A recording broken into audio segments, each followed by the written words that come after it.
एक नई वीडियो के साथ आज मैं फिर हाजिर हूँ, आपका होस्ट और दोस्त विक्रांत जोशी आपका स्वागत करता हूँ मेरे मास्टर में। इसमें हमने क्या था वर्ल्ड अफेयर्स और डिफेंस की दिन भर की टॉप खबरें। चलिए जान लेते हैं। आप सभी को पता होगा कि हमारी मर्चेंडाइज आ चुकी हैं, कई तरह की T shirts, graphic T shirts आई हुई हैं, आपके सामने हैं। इन्हें बुक करने के लिए आप व्हाट्सएप हमें कर सकते हैं। इनके दाम केवल 375 रुपए से स्टार्ट है। अपनी सबसे पहली खबर की बात करेंगे तो वो भारत और कीनिया के रिश्तों से लेकर आ रही है। कीनिया के जो डिफेंस सेक्रेटरी हैं उनकी यात्रा भारत की हो रही है। कल ही मुझे एक कमेंट मिला था कि भाई कीनिया के साथ हम लोग क्या डिफेंस कोऑपरेशन कर रहे हैं, इस पर कुछ न्यूज़ हो तो बताइए। तो हाँ, हम डिफेंस कोऑपरेशन बहुत अच्छा करने जा रहे हैं। कल ये खबर निकल कर आई थी कि गोवा शिपयार्ड लिमिटेड के साथ जो कीनिया की शिपयार्ड है वो कोऑपरेशन करेगी और इसमें वॉरशिप बनाने की बात की जा रही है। अगर कीनिया जैसे देश में हम वॉरशिप अपनी पहुंचा देते हैं तो ये भारत के लिए पूरे अफ्रीका का दरवाजा खोल देगा इस प्रकार के वॉरशिप्स के लिए या अन्य डिफेंस कोऑपरेशन को लेकर।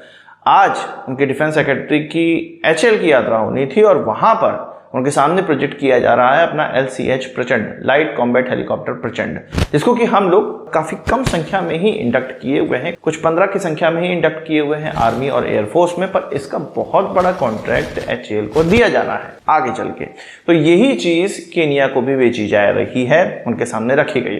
कीनिया इसको खरीद सकता है पर वो मांग रहा है लाइन ऑफ क्रेडिट, और भारत लाइन ऑफ क्रेडिट देने को भी तैयार है अफ्रीकन देशों को, क्योंकि चीन अफ्रीकन देशों को कर्ज के जाल में फंसा के अपने डिफेंस इक्विपमेंट बहुत ढेर सारे वहां पे बेच रहा है। भारत भी लाइन ऑफ क्रेडिट के माध्यम से एक तरह से कर्ज में ही ये डिफेंस इक्विपमेंट बेचेगा, पर ये कर्ज इस तरह का कर्ज नहीं है कि बस दिए और भूल गए और उनका खून चूस लिए। ये कर्ज इस प्रकार का है कि जिसका रीपेमेंट बहुत ही आसान किस्तों में किया जा सकेगा। और जिस प्रकार से हम लोग कार खरीदने जाते हैं और फाइनेंस करवाते हैं, किस्तों में पेमेंट करते हैं, कुछ इसी प्रकार से डिफेंस इक्विपमेंट उतना पैसा ना होने के बावजूद कोई भी देश खरीद लेता है। तो इसी टेंडेंसी का इस्तेमाल करते हुए लाइन ऑफ क्रेडिट की बात होती है। अगर डिफेंस एक्सपोर्ट की बात ही करें तो तेजस का नाम सबसे ऊपर आता है, जिनको कई देशों को हम लोग एक्सपोर्ट करने का प्रयास कर रहे हैं। इसमें से अर्जेंटीना भी एक देश है, इसके सामने JF-17 भी रखा गया है, F-16 सेकेंड हैंड भी रखा गया है। अर्जेंटीना उसी एयरक्राफ्ट को चुनेगा जो कि उसके लिए उसके बजट में, क्योंकि बहुत ही उनकी इकोनॉमी दशा अच्छी नहीं रहेगी, उनके बजट में अच्छा रहेगा, साथ ही साथ उसमें कोई भी ब्रिटेन का इक्विपमेंट नहीं लगा हुआ होना चाहिए।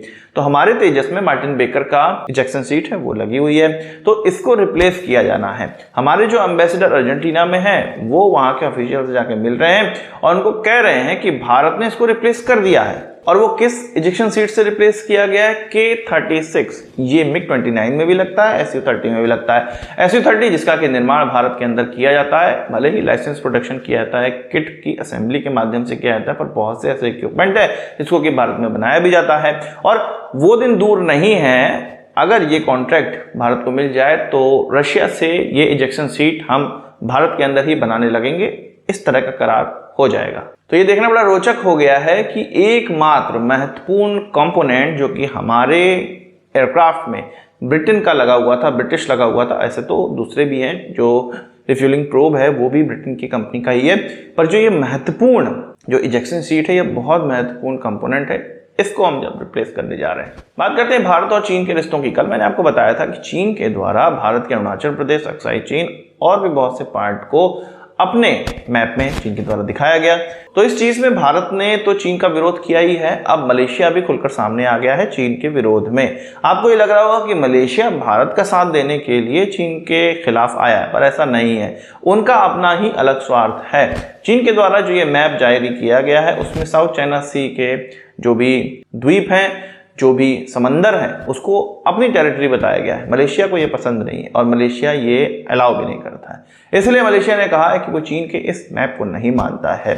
ये जो साउथ चाइना सी वाला किस्सा है, ये वियतनाम, मलेशिया, इसके अलावा फिलीपींस, इन सभी देशों के बीच में बहुत खतरनाक मुद्दा बना हुआ है, बहुत ही जटिल मुद्दा बन गया है, जिसका कि जो अंतर्राष्ट्रीय कोर्ट है उसने कहा था कि चीन का एकाधिकार यहाँ पर नहीं है, पर चीन मानने को तैयार नहीं। जिस प्रकार से वो भारत के अंदर हस्तक्षेप करता है उसी प्रकार से साउथ चाइना सी में भी वो हस्तक्षेप करता है। साथ ही साथ वहां पर कृत्रिम द्वीप बनाकर वहां पर अपनी सेनाओं को रखता है, अपने हथियारों को रखता है, अपने जो युद्धपोत हैं उनको भी वहां पर डॉक करता है।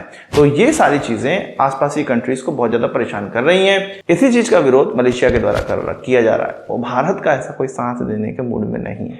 अब बात कर लेते हैं इंडियन एयरफोर्स के द्वारा एक ऐसा हथियार, एक ऐसा डिफेंस इक्विपमेंट जो कि डीआरडीओ द्वारा डेवलप किया गया है, उसको खरीदने वाला है। इस इक्विपमेंट का नाम अनएक्सप्लोर्ड ऑर्डिनेंस हैंडलिंग रोबोट है, जिसको कि UXOR के नाम से भी जाना जाता है। इसकी खास बात यह है कि इसमें एक वाटर जेट लगा हुआ है जो कि किसी भी चीज को काट सकता है। अगर कोई अनएक्सप्लोर्ड, कोई भी बम कहीं पे रखा हुआ है या ऑर्डिनेंस रखा हुआ है तो उसके फ्यूज को ये काट के हटा देता है, जिससे कि वो ऑर्डिनेंस एक्सप्लोड नहीं होता है। इसके अलावा इसमें रोबोटिक आर्म्स भी लगे हुए हैं। इसके माध्यम से 1 किलोमीटर दूर, लाइन ऑफ साइट दूरी कही जाए, तो वहां से ऑपरेटर्स को ऑपरेट कर सकता है और किसी भी जो ऑर्डिनेंस है उसको डिफ्यूज कर सकता है। इस तरह, या आप कह सकते हैं उसका फ्यूज ही काट के निकाल देगा, तो किसी भी प्रकार का ब्लास्ट होगा नहीं। इसका जो टेक्नोलॉजी है वो 3 कंपनियों को ट्रांसफर की गई है। इसमें हाईटेक रोबोट गुड़गांव, सागर डिफेंस पुणे और भारत इलेक्ट्रॉनिक्स लिमिटेड पुणे है। इनको ये टेक्नोलॉजी दी गई है अलग अलग भिन्न भिन्न पार्ट्स की, और इसके बाद इसकी असेंबली होती है और ये बन जाता है, ये रोबोट बन जाता है। अब इंडियन एयरफोर्स इसके कुछ 11 की क्वांटिटी में रोबोट्स को इंडक्ट करने जा रहा है। एक अच्छी बात इसको माना जा सकता है। बात कर लेते हैं एम्ब्रर की। आपको पता है कि एम्ब्रर ब्राजील की एक सिविलियन एयरक्राफ्ट मैन्युफैक्चरर और मिलिट्री एयरक्राफ्ट मैन्युफैक्चरर दोनों है। एम्ब्रर कई बार भारत के साथ व्यापार करने का प्रयास करता है और भारत को अपना सामान बेचने का प्रयास करता है। अब उनके द्वारा अपने C390 को भारत के अंदर बनाने का प्रयास किया जा रहा है।